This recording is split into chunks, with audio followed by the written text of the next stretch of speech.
Bonjour à tous, ravi de vous retrouver pour ce nouveau podcast Bourse Hebdo, l'analyse de la semaine qui s'achève et le programme de ce qui nous attend la semaine prochaine. La semaine qui s'achève aura été marquée par les questions toujours centrées, toujours focalisées sur les questions de taxes douanières américaines, avec tout d'abord en début de semaine une détente sur ce front-là, avec le Mexique et le Canada qui expliquaient avoir trouvé donc une solution avec les États-Unis, en tout cas à court terme, sur le renforcement des surveillances aux frontières, aussi bien pour le Mexique que pour le Canada. Trump qui annonce dans la foulée un report, donc d'une trentaine de jours de la date de début d'application des taxes douanières, et donc un marché qui a plutôt bien pris cette nouvelle après le gros stress de la nuit de dimanche à lundi. Ça s'est ensuite redressé tout au long de la semaine, mais on voit qu'en cette fin de semaine, ces questions commerciales reviennent sur la table très clairement. Là on a vu des mouvements assez erratiques cet après-midi, on reparlera du rapport sur l'emploi dans quelques instants, mais au moment où on enregistre ce podcast, donc on est vendredi après-midi, il est 17h20, on a eu des informations selon lesquelles, alors ces informations de Reuters, donc, des sources Reuters qui indiquent qu'apparemment Trump sera en discussion avec les députés républicains pour mettre en place un principe, pour discuter de la mise en place d'un principe de taxe commerciale réciproque. Voilà, donc on n'en sait pas plus à ce stade. Ça a fait bouger les marchés, donc pas de manière dramatique, mais ça fait bouger les marchés. Et donc on attend d'en savoir plus. Et évidemment, c'est une information qui tombe avant le week-end. On rappelle que les 2 derniers week-ends, quand même, ont été marqués par des informations importantes. Il y a 15 jours, c'était l'information concernant DeepSeek, donc, qui avait provoqué un gros gap de marché, gap baissier à l'ouverture des marchés le lundi, et puis le week-end dernier c'était donc les questions commerciales. Donc à nouveau on va s'embarquer dans un week-end avec pas mal d'incertitudes sur la nature de l'ouverture des marchés dimanche soir ou lundi matin, donc, par rapport au futur américain notamment. Donc ça c'est pour les questions d'ordre commercial. Cette semaine également on a le futur responsable de l'USTR, donc, qui est un département américain. Ce futur responsable dit que la question d'une taxe universelle pour réduire les déficits pourrait également être à l'étude, donc une taxe universelle, taxe commerciale, donc une taxe douanière universelle pour réduire le déficit américain. Donc on voit voilà, que le débat et que les questions évidemment entourant la future politique commerciale américaine sont pleins et assez ouverts, avec des contre-pieds aussi assez importants régulièrement, des informations, des pistes, des sources, des rumeurs, des confirmations ou des infirmations. Mais voilà, ça continue d'agiter le marché avec des mouvements assez erratiques, on l'a vu ces 10 derniers jours sur les marchés américains. La semaine aura été marquée donc par ce rapport sur l'emploi cet après-midi, un rapport qui était très attendu parce que on rappelle que dans une phase où la Banque centrale américaine a fait une pause sur ses baisses de taux, une pause donc qui remonte à la dernière baisse avait été actée en décembre, et depuis on a bien compris que la Fed ne souhaitait pas baisser de manière supplémentaire ses taux sans preuve supplémentaire d'un ralentissement de l'inflation et ou d'un assouplissement du marché du travail, notamment, ou d'une dégradation donc du marché du travail. Or le rapport sur l'emploi du jour, effectivement, il y a plusieurs éléments à retenir. Les créations d'emplois non agricole, le fameux chiffre NFP, était moins important que prévu, mais le chiffre du mois précédent a été très largement révisé à la hausse, ce qui donc compense la surprise moins bonne qu'attendue, donc, du nombre de créations d'emplois, mais quand même dans la zone des 140 000, donc on n'est pas non plus sur un chiffre mauvais, mais comme le chiffre du mois précédent a été révisé de plusieurs dizaines de milliers, et bien finalement ça vient compenser un petit peu cet effet-là, et on rappelle que 140 000 n'est pas un mauvais chiffre de création d'emplois, mais le reste du rapport lui est plutôt solide. On a un taux de chômage qui redescend de 4,1% à 4%, et surtout, ce qui peut être important pour la Fed, on a une progression des salaires qui ressort dans une zone au-delà de 4% à nouveau, alors qu'on attendait sur des progressions au rythme annuel à 3,8%. Et donc si on prend ces deux items, à nouveau petite baisse du taux de chômage et une progression des salaires qui repart un petit peu, ce qui n'était pas attendu par le consensus, eh bien ce ne sont pas des arguments là très clairement pour que la Fed à nouveau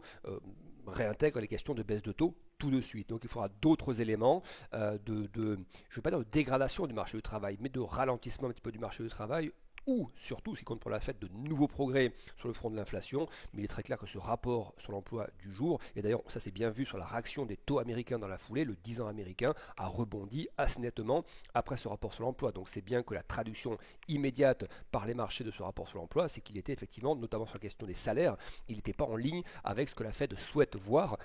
pour reprendre ces baisses de taux. Et puis la deuxième information, c'était de cet après-midi. Il y a eu pas mal de choses aujourd'hui.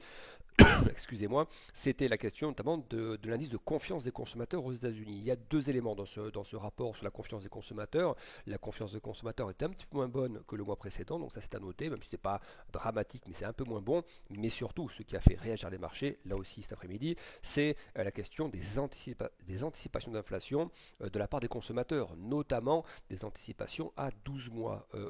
On était à 3,3%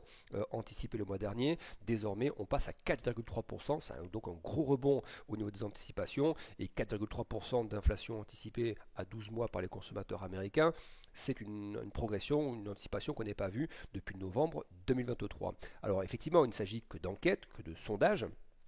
avec des connotations partisanes. On sonde des républicains, on sonde des démocrates, on sonde des gens plutôt indépendants, mais in fine, oui, effectivement, on voit que dans ces enquêtes, les démocrates, effectivement, considèrent que l'administration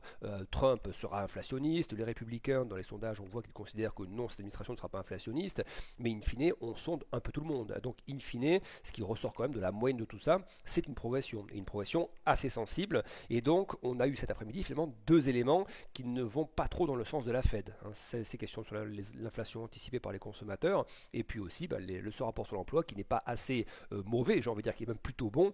et donc il ne poussera certainement pas la Fed, notamment par rapport aux questions de salaire. Ça, c'est un élément qui regarde pas mal la Fed, les salaires qui repassent la barre des 4% en termes de progression. Plusieurs membres de la Fed ont indiqué que ce n'était pas un rythme qui était compatible avec une inflation de retour à 2%. Donc pas d'éléments cet après-midi permettant au marché de considérer que, et d'ailleurs on a même vu à la suite de ces deux éléments-là, de ces deux événements-là, on a vu que les anticipations de marché pour les baisses de taux, désormais c'est seulement une baisse de taux anticipée cette année. Alors c'est évolutif évidemment en fonction des données qui sont publiées, mais ça montre quand même la température en temps réel du marché, et juste après ces datas, eh bien, le marché estimait qu'on ne verrait qu'une seule nouvelle baisse de taux cette année. Donc c'est rebond des taux, et on a vu que les marchés actions américains, au moment en tout cas où on enregistre, étaient dans une position plutôt de prise de gain après ces chiffres-là.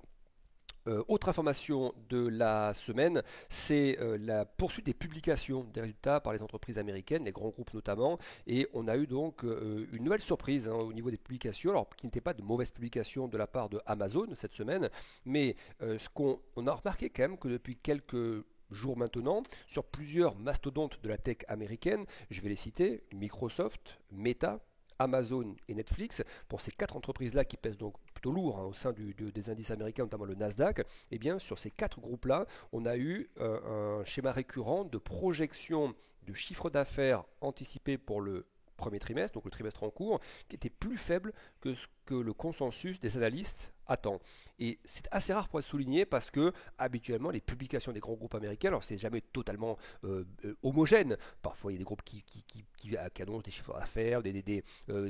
en progression plus ou moins importante, mais il y a quand même une récurrence là depuis quelques jours sur le fait que les projections pour le premier trimestre en termes de progression des chiffres d'affaires sont un peu moins bonnes, et ça concerne, on le disait, des groupes de taille significative qui pèsent dans les indices, et donc ça soulève très clairement des questions sur les niveaux de valorisation actuels des marchés, très très clairement, parce que rappelons quand même le contexte, les taux américains, les taux longs américains sont toujours élevés, on a un 10 ans américain qui repassait là tout à l'heure au-dessus de 4,5%, vous avez eu l'épisode DeepSeek avec donc cette question de la concurrence chinoise à faible coût sur un segment qui est très gourmand en capitaux et en investissement de la part des grands groupes américains. Donc à quelle vitesse on va pouvoir rentabiliser ça si la concurrence chinoise de l'autre côté qui produit aussi bien et à moindre coût.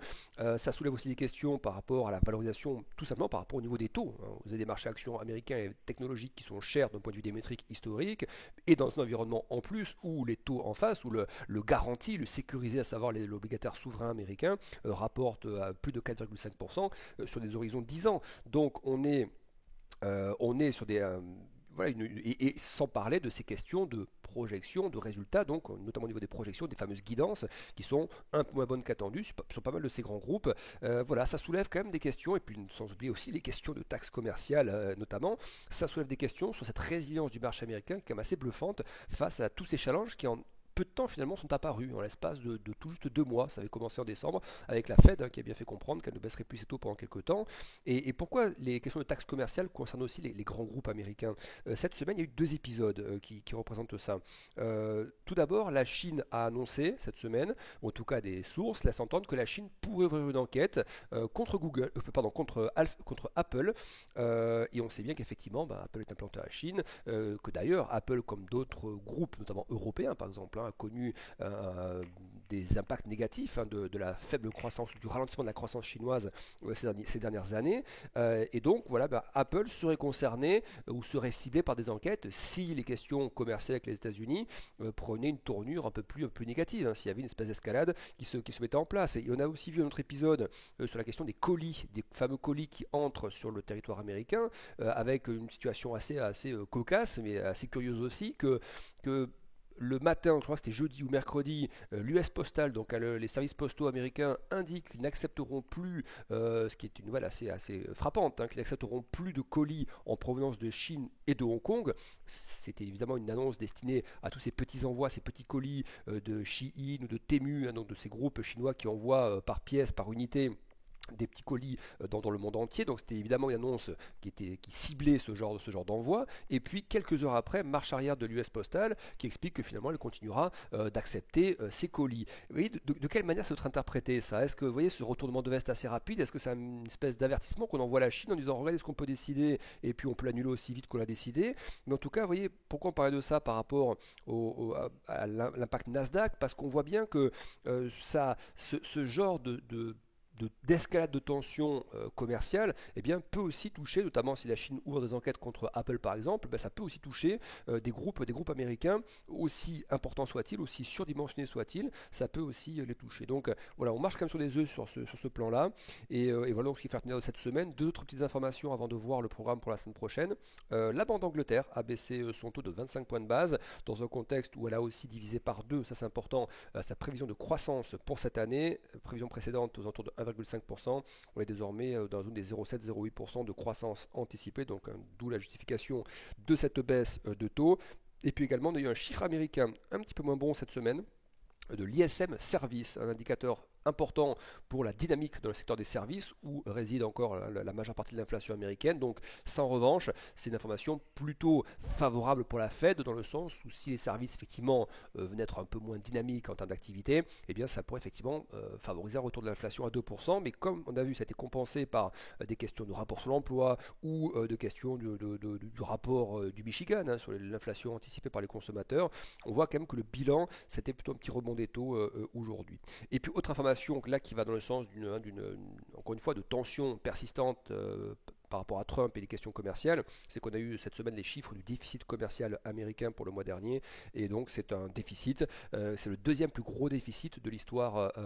des États-Unis, et donc certes propulser ce déficit par une anticipation les mois précédents des futures taxes commerciales, donc les importateurs ont probablement anticipé tout ça en important plus de marchandises, ce qui a pu déséquilibrer le déficit, mais on s'est rendu compte en regardant les chiffres que oui, effectivement, les importations étaient plus importantes sur le sol américain, mais que les exportations étaient aussi un peu moins importantes. Vous voyez, donc ça génère ce deuxième plus gros déficit de l'histoire américaine, déficit commercial, et donc évidemment ça ne va pas calmer Trump par rapport à ses velléités de mettre en place des taxes douanières un peu partout. Rapidement pour la semaine prochaine,